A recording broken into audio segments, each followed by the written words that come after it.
Сәлем достар. Бүгін біз әлеуметтік желілерде талқыланып жатқан бір орыс қызының сөзі жайлы айтамыз. Мы русские.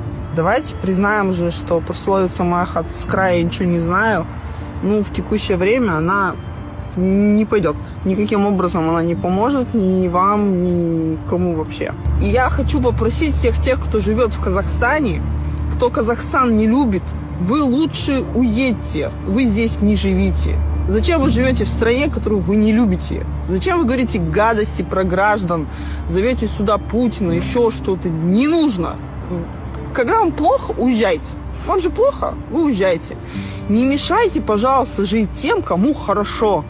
Потому что из-за внешности общей нас с вами делают про нас такие же выводы. Сейчас такое время, каждый должен сделать что-то для будущего наших детей, чтобы мы здесь мирно жили все.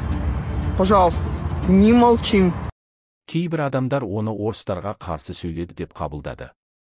Бірақ шын мәнінде ол тек өз ойын айтты. Сіз қалай ойлайсыз? Бұл қыз шынымен халқының қарсысына шықты ма, әлде тек ойын ашық жеткізді ме?